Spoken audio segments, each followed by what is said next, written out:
The first thing my father said into the microphone was my name. Not happy birthday. Not thank you for coming. Just my name. Spoken slowly, with the careful weight he used when he wanted a room to listen. Renee Porter. The room went quiet. 70 people sat frozen at their tables, forks hovering mid-air, glasses paused halfway to lips. Donors, church board members, friends of the family who had known me since childhood but never really known me. I felt every eye turn in my direction, waiting to see what kind of daughter deserved that tone. I stood. I did not smile. This is a story created by the author of the Revenge Sins channel for educational and inspirational purposes, and it does not portray any specific real-life individual. My father cleared his throat and continued as if nothing had interrupted him. Tonight was supposed to be about gratitude. Gordon Porter said, about honesty, about accountability. My sister Tatum lifted her phone, the camera already angled just right. I saw my own face reflected on her screen, pale and still. Her thumb hovered, ready to capture whatever broke first. My mother leaned toward me and whispered, "Just listen. Don't make a scene." I met her eyes. She was already choosing the room over me. My father gestured to the man beside him, Logan Pierce, my brother-in-law. Logan handed him a thick binder, gray and neatly labeled. Gordon took it with both hands, as if it were something sacred. "For years," my father said, "our family has supported Renee in ways she never fully appreciated." He opened the binder. I have here a complete accounting of what that support cost. A murmur rippled through the room. Someone laughed softly, assuming this was a joke. It wasn't. Gordon read aloud line after line. Private tutoring, housing assistance, professional connections, emotional labor, reputation management. The words were clinical, cold, stripped of any hint that they described a human life. "The total," he said, looking directly at me now, "comes to $295,000. Tatum inhaled sharply, a perfect soundbite for her followers. My father closed the binder and set it on the podium. "Renee," he said, "you can repay this debt, or you can accept that tonight marks the end of our relationship." I felt something in my chest go very still. I waited for him to soften, for my mother to stand, for anyone to say my name the way it used to be said when I was a child who still believed in safety. No one did. Logan smiled at me from his seat. "We've already made things easier for you," he said. "The car you've been using is no longer available. It belongs to the family company, and we need it back tonight." Tatum lowered her phone just enough to look at me directly. "It's not personal," she said. "This is about boundaries." "Boundaries," I repeated. She nodded, relieved I wasn't crying yet. My mother finally spoke. "Renee, honey, this isn't an attack. Your father just wants responsibility. Closure. Closure." I looked at the binder again, at my childhood reduced to columns and totals, at my life priced like a bad investment. "If you need time," Gordon said, his voice suddenly gentler. "We understand. But this conversation is over."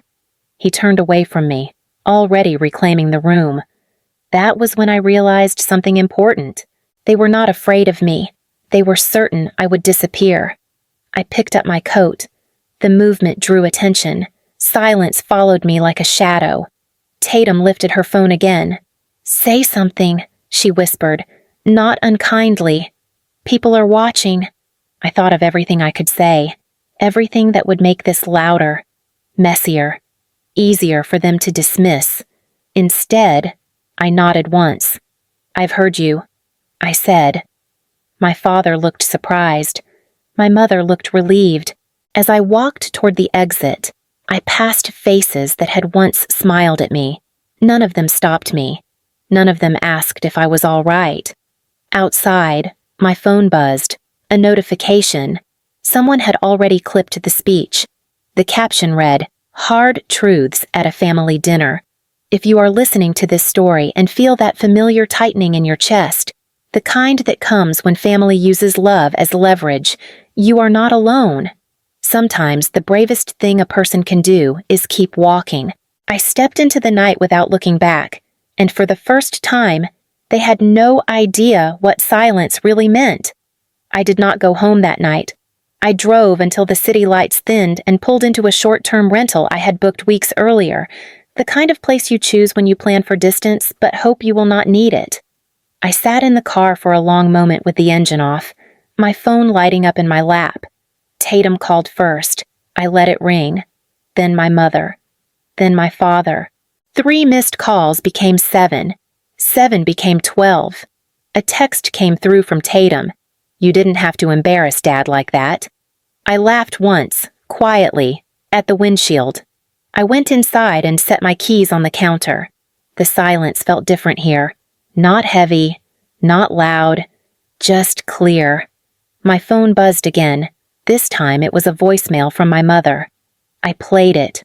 "Renee," she said, breathless, like she'd been crying just enough to sound convincing. "Please call me back. Your father is upset. You know how he gets. We can talk this through. We can talk this through." That phrase had followed me my entire life. It always meant give us what we want without making us uncomfortable. Another message came in. This one from Logan. "Let's be adults," he said in his voicemail. "No lawyers, no drama. Just sign the paperwork and we'll help you land on your feet. Help me land on my feet." I sat on the edge of the bed and listened to the rest of the messages without reacting. No apologies. No questions about how I felt. Only instructions. I powered my phone down. The next morning, I woke to an email from my firm. "Renee, effective immediately. We are placing your current assignments on hold pending internal review. No explanation. No accusation. Just distance." I stared at the screen until the words stopped moving. At noon, my father called again. I answered this time. "Renee," he said, his voice calm in a way that felt practiced. "I hope you slept on it." "I slept." I said, "Good. Then you understand this is about accountability. You handed me an invoice for my childhood." I said. He sighed. "You're being emotional. I'm being accurate." Silence stretched between us. "You don't have to make this harder," he said finally. "You could have stayed. You chose to walk out. I chose not to beg." I said, "That pride is exactly the problem." He replied, "It's why you never fit into this family." I ended the call. Later that afternoon, my sister sent another message, a screenshot this time. My face, frozen in the middle of my father's speech, already circulating online. People are asking questions. She wrote, "You should clarify." I did not respond. Instead, I opened my laptop. I did not open my bank accounts. I did not search for sympathy. I opened a folder labeled Compliance Notes. I scrolled through files I had not touched in months. Spreadsheets, vendor names, dates, amounts, patterns that only mattered if someone was finally ready to see them. I closed the folder again. Not yet. Silence is not absence. Silence is preparation. And they still believed I was gone. I learned a long time ago that people only listen when they believe they already know who you are. At family gatherings, I was the quiet one, the daughter who worked in spreadsheets. The one Gordon introduced with a hand on my shoulder and a tone that suggested she means well, but don't expect much. No one ever asked what I actually did. They heard finance and stopped listening. I kept it that way on purpose. 2 days after the dinner, my phone rang with a number I recognized. I answered. "Renee," said Martin Hale, my former supervisor. "I heard something strange happened at your family event." "Strange is one word," I said. "They contacted the firm." He continued. "Not formally. Just enough to make people nervous." "I know." A pause. "You still have your files?" "Yes." "Good," he said. "Because you should understand something. If this turns into a public mess, they will make you the problem. They already did." Another pause. Heavier this time. Are you planning to escalate? Martin asked. No, I said. I'm planning to be accurate. That was the work. Accuracy. Not arrests. Not raids. Documentation. Patterns. Timelines. I was a compliance consultant, not a hero. I did not carry a badge. I carried receipts and restraint. I ended the call and opened my laptop again. The folder was still there. 5 years of notes tied to nonprofit reviews and third-party audits. The church appeared more than once, always on the edge of my assignments, never officially mine. Consulting fees, construction planning costs, payments broken into careful amounts that stayed just under thresholds that triggered questions. Approximately $1,400,000 raised over 5 years. Clean on paper, messy underneath. I had flagged it once, quietly. The note read, "Unusual vendor overlap. Monitor." I had not pushed, because it was my family. That afternoon, my mother showed up unannounced. She stood in the doorway like she still had the right. "Renee," she said, scanning the room. "You look tired." "I am." She sat without being invited. "Your father feels terrible about how things came out." "He does not," I said. "He feels justified." Her mouth tightened. "You don't have to be cruel." "I'm not. I'm being consistent." She folded her hands. "We can make this go away by pretending it didn't happen. By moving forward," she corrected. "Logan has options. We can help you reset." "I don't need a reset." She leaned closer. "You need protection. Your name is already being whispered." "I know," I said. "I heard it the first time you let him speak for you." Her eyes flicked away. "Sign the paperwork," she said softly. "Let us handle the rest." I stood. "This is the last time you come here without asking," I said, "and the last time you offer help that costs me myself." She stood too, face pale now. "You're making a mistake." "No," I said. "I'm stopping one." After she left, I reopened the folder. This time, I did not close it. The call came 3 days later, just after noon. It was Logan. I let it ring twice before answering. "Renee," he said, too cheerful. "We need to talk." "We've been talking," I said. "You just don't like the answers." He laughed, a sound he used when he wanted to remind people he was reasonable. "This isn't emotional. It's procedural. That's never true when you say it." Another pause. Then his tone shifted. "There's an issue with the back parcel," he said. "The land behind the church." I leaned back in my chair. "What kind of issue? The kind where the title doesn't clear without your signature?" He waited for my reaction. "There wasn't one." "That's odd," I said. "I assumed you already checked ownership." "We did," he replied. "That's the problem." An hour later, my father called. "Renee." Gordon said, "No microphone this time. No audience. I'm disappointed you didn't bring this to us sooner." "You didn't ask," I said. "That land was meant for the family," he continued. "For the ministry. It was meant for a trust," I said, "which is exactly where it went." "You were barely 21, he snapped. "You didn't understand what you were signing." "I understood my name was on the deed," I said. "I understood that very clearly." Silence. "That transfer was a formality," he said finally. "Your grandfather wanted flexibility. Then you should have kept it flexible," I said, instead of assuming. He exhaled sharply. "This is not the time to play games." "I'm not playing," I said. "I'm reading." Later that evening, my mother tried again. She brought wine this time. She always did when she wanted to soften something sharp. "We never meant to hurt you," Elaine said, setting the bottle on the counter. "Your father is under a lot of pressure. So is everyone who gets cornered," I said. She flinched. "Logan says the project can't move forward without that parcel." "I know." "If you sign," she said carefully, "we can fix this." The The car? Your reputation. My reputation with who? With people who matter, she replied. I picked up the bottle and handed it back to her.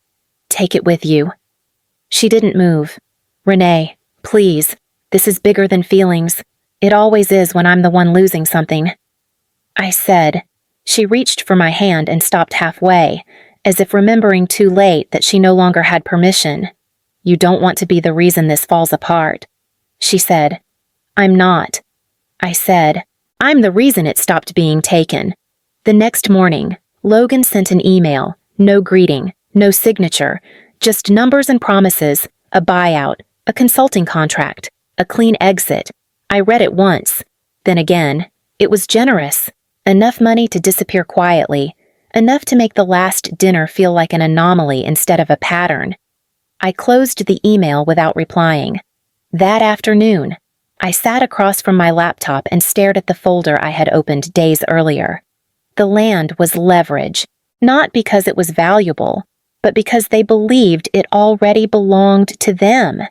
That belief had shaped every conversation since. I clicked into a document and added a note. Ownership disputed by assumption, not law. I saved it. They were done asking, and they were about to start proving exactly who they were when they didn't get their way. My mother's apology arrived on a Tuesday morning, wrapped in careful timing and softer words. She called just as I was finishing a report, her name lighting up my screen like a test I already knew the answer to. Renee, Elaine said, voice trembling just enough to sound real. I've been thinking a lot. I'm sure you have. I said. I should have stopped your father that night, she continued. I should have protected you. You didn't. I said. A pause, then a breath. I know. Silence settled between us, heavier than the apology itself. I failed you, she said finally. I waited. She did not. Instead, she shifted. But we can still fix what's broken. There it is, I said. She sighed. The sound rehearsed. Logan has redrafted the agreement. It's cleaner. No pressure. No pressure. I repeated. He's offering a consulting role. She said, enough to give you stability. Enough to move on. And in exchange, she hesitated. You sign over the parcel. Quietly. I lose the land and the story disappears. I said, you gain peace. She replied, isn't that what you want? I want the truth, I said. You want silence. Her voice sharpened. You always had to complicate things. I learned from watching you. I said. The line went dead. That afternoon, my father came in person. He stood in my doorway, posture rigid, expression controlled. I raised you better than this, Gordon said. You raised me to stay quiet. I replied. I outgrew it. This is pride talking. He said, it will ruin you. It already saved me. I said. He stepped closer. Do you have any idea what you're risking I do? I said. Do you? His jaw tightened. We are offering you a way out. You are offering me a way back into control. I said. He looked at me, then the way he used to when sermons failed, calculating, assessing. If you don't sign, he said slowly, you will stand alone. I already am. I said. The difference is I chose it. He turned to leave, stopping at the door. You think this makes you strong. He reminded me. It makes you disposable. The door closed behind him. Later that night, Logan sent another message. No greeting, no courtesy. Final offer. This doesn't get better. I stared at the screen until the words blurred. They had all apologized. Every one of them. And every apology had come with instructions. I opened my laptop and pulled up the compliance folder again. I added a second note beneath the first. Conditional remorse confirmed. I saved the file and closed the screen. They believed regret was a currency. They had never learned what it cost to spend it wrong. I noticed the car on the third morning. It idled across the street, engine running, windows dark. When I stepped outside, it didn't move. When I drove away, it followed at a distance that pretended to be coincidence. I parked and waited. The driver looked away first. That afternoon, Logan texted me, "We need to meet. Today." I didn't respond. An hour later, my father called. "This is getting out of hand," Gordon said. "People are talking. You started the conversation." I said, "We're trying to contain it." He replied, "Your silence is not helping. My silence is the only thing that hasn't lied." I said. He exhaled sharply. "Come have coffee. All of us. Let's clear the air." I agreed to the meeting and chose the location. A cafe near the courthouse. Glass walls, cameras, noise, witnesses. They arrived together. My mother smiled too quickly. Logan didn't smile at all. My father sat straight-backed, hands folded, as if the table were a pulpit. "We're concerned about you," Elaine said immediately. "You've been isolated. I've been careful." I said. Logan leaned forward. Careful looks unstable from the outside. "Is that a diagnosis?" I asked, or a threat. My father cut in. "Renee, enough. You're spiraling. I'm documenting." I said. "You're imagining patterns that aren't there," he insisted. "That's dangerous." Logan slid a folder across the table. "This protects everyone. Sign it." I didn't touch it. Elaine reached for my hand and stopped herself. "Sweetheart, please. You don't want authorities involved." "I don't." I said. "You do." My father's voice dropped. "If this continues, people will start asking why you're really doing this." "They already are." I said. "You trained them to." Logan's jaw tightened. "We can control the narrative. Only if I disappear." I said. Silence settled. Not awkward.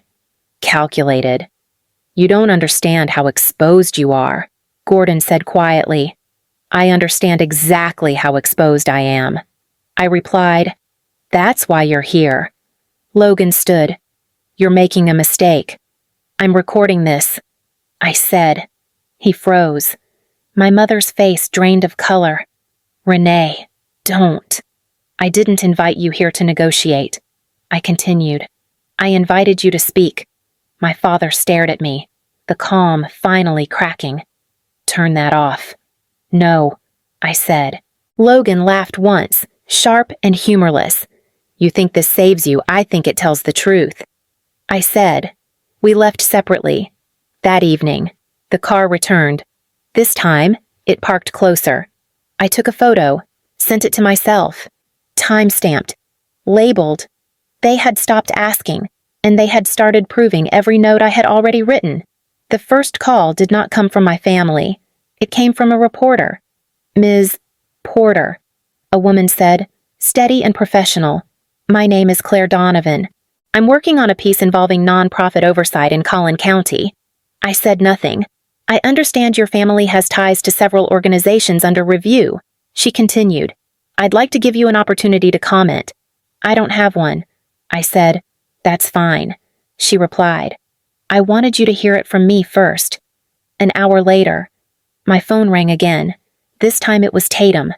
"They're asking questions," she said without greeting. "People I work with. Brands." "I know." I said. "Did you talk to the press? No?" Her voice shook. "Then why is my name everywhere? Because it's always been." I said. "You just never noticed." She hung up.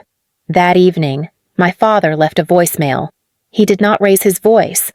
"The board has requested an internal review," Gordon said. "They assure us it's procedural." Procedural. His favorite word. The next day, Logan called. "Developers are pulling back," he said. "This is getting expensive." "It always was." I said. He lowered his voice. "You don't have to go down with us." "I'm not," I said. I stepped off the boat. Silence stretched. "You think you're clean," he said. "But you're connected. I'm documented." I replied. "By the end of the week, The calls slowed, not because the situation improved, because the questions had shifted. People stopped asking what happened and started asking how long. I attended the church service that Sunday. I sat in the back. My father spoke about forgiveness, about unity, about protecting the family from outsiders who misunderstood their intentions. He did not look at me. After the service, my mother approached. "They're tearing us apart," Elaine said. Her composure cracked. "They're watching," I corrected. She reached for my arm. "Say something. Help us." "I already did," I said. I stopped lying. I walked past her and out into the afternoon light. I did not speak to the reporter. I did not post online. I did not correct the story. I let it move on its own. And for the first time, the silence was no longer mine to carry. The meeting took place in a small conference room with a long table and no windows. The woman across from me introduced herself as Deputy Counsel Harris. She did not offer sympathy. She did not offer judgment. She offered a recorder and a legal pad. "Everything you submit today becomes part of the official record," she said. "Do you understand?" "Yes," I said. She nodded. "Begin when you're ready." I slid the folder across the table. "It contains 5 years of compliance notes," I said. "Vendor overlaps, payment sequencing, audio recordings." She flipped through the pages without reacting. "This ledger," she said, tapping one document, "was presented to you as a personal debt. Yes.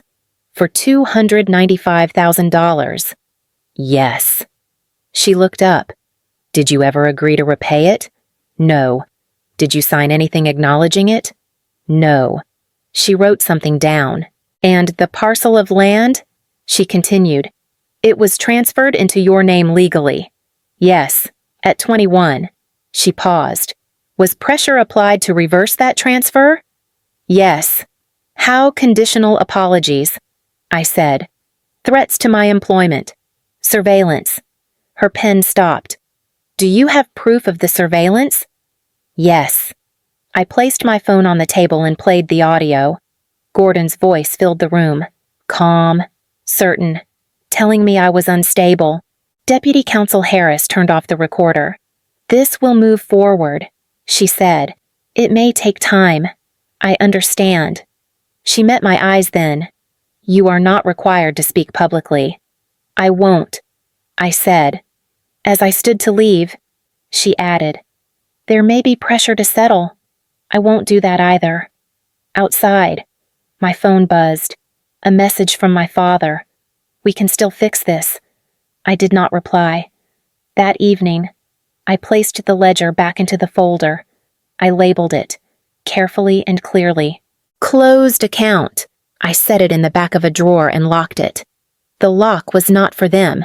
It was for me. 3 months later, my father's name disappeared from the church website. There was no announcement, no farewell sermon, just a quiet update under the board section, as if he had never been there at all. My mother called the same afternoon. They asked us to step back, Elaine said. Her voice sounded thinner, stripped of its practiced calm. "Just until things settle." "They won't," I said. She inhaled sharply. "Your father says you could stop this.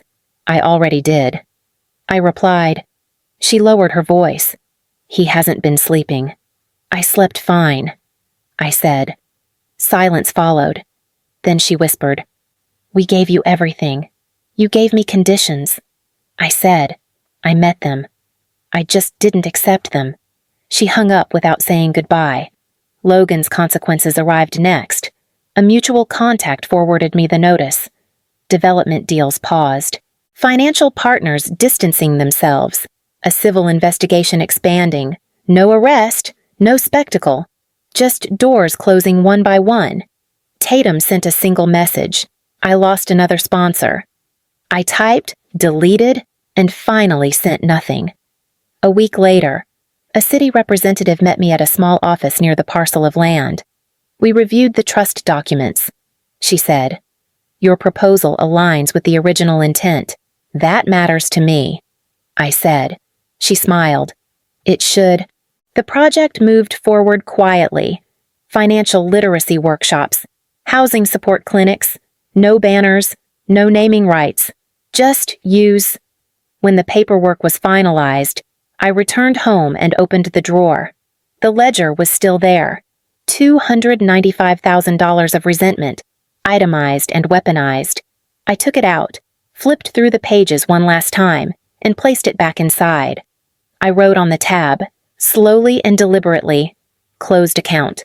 That night, I blocked the remaining numbers in my phone, not out of anger, out of clarity.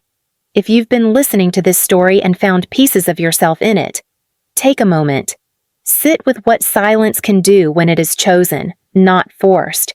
If this chapter resonated with you, share it with someone who might need it, or leave a quiet thought behind. Stories like this travel because people recognize themselves in them. I turned off the light and went to bed. There was nothing left to prove, only a life to live, unpriced and uninterrupted.